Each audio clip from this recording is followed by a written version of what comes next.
سەبارەت بە کتێبەکەم وەکو ئەوەی دوو بەشە هەڵم داوە چیرۆک و کورتەپامی لەگەڵدا بنووسم.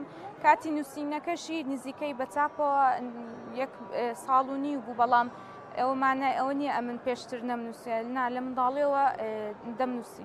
ئامانجم لەو کتابە ئەوەیە کە خوێنەر کاتێک کتێبەکەم دەخوێنێ بێزار نەبێت، دووبارە بگەڕێنەوە سەر ئەو کتێبە بیخوێنەوە لە هەموو کات و ساتێکدا بیخوێنن. یعنی هەڵمدایە پەیامی کورد بیتن، چیرۆکەکانیش هەم کورد بیتم، چۆن بڵێ کەمترین وشە زۆرترین مانە لە ژیانیان بگرێتەوە. داهاتەکەش هەر وەکو ئەوەی دەستم پێکرد حەزم کرد بۆ کاری خوێرخوازی بیتن. وەکو منداڵێک بێباب گەورە بوومە، حەزم کرد هەدەفم ئەرەوە بوو لە کتێبەکە باوکشم شانازیم پێوە بکە دایکم خێزانەکەم.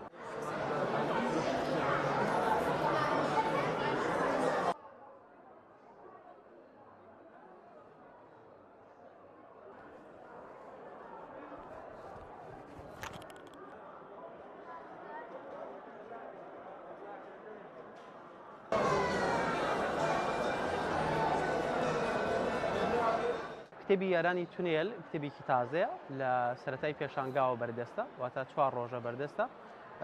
هی نووسەری گەنج بوشرا مۆفق کەمالە. کتێبێکە بۆ ئەو ئاستە زەڕوڕە کە بخوێندرێتەوە، ئاستی سەرەتایی و مامناوەند زەڕوڕە.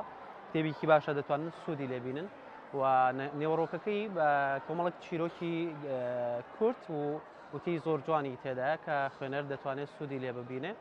هاوکات کتێبەکە نرخێکی زۆر گونجاو و ڕەمزی بۆ دیاری کراوە، لەگەڵ چەندان خەڵات نۆتبوک و بگمارک و قەڵەمی خۆی لەگەڵا بە شێوەی پاکێج پێشکەش بە خوێنەر دەکرێت. هاوکات لە کەناڵەکەی بەڕێزیشتان ئەوە ڕادەگەێنین هەر کەسێک کتێبەکە بەدەست بخە بۆی خەڵک زیاتر هەم بدرێ ئەم جۆرە کتێبە باشانە بخوێندرێتەوە، ناوی دەچێتە نێو تیر و پشک بۆ خەڵاتی عومرە. هەر کەسێک ئەو کتێبە بەدەست بخە ئێمە ناوی تۆمار دەکەن بۆی کە تیر و پشکی بۆ بکەین و ناوی دەربچێ بۆ خەڵاتی عومرە. کتێبەکە طبعاً کۆمەڵە تێکستە، تێکستی ئاینیە و زایدێن کۆمەڵە چیرۆکە. بەشێک لەو چیرۆکان لە ڕاستیەوە وەرگیراوە.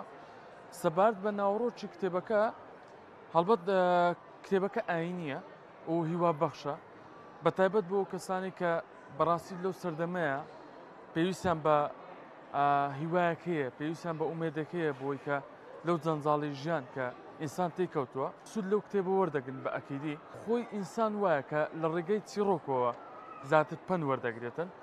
هەڵبەت چیرۆک شتێدایە لەگەڵ ئەو بابەتە ئاینیانەی کە لە حەدیث و لە قورئان پێکاتوە ئیشی لەسەر کردووە و بەنسبەت بۆ تەمەنەکەش طبعاً بۆ تەمەنی هەرزەکار زۆر گونجاوە و گەورەش بۆ کەسانی کە بەڕاستی بێئومێدن، بەڕاستی بێهیوان دەتوان سود لەو کتێبە زۆر بە باشی وەرگرن.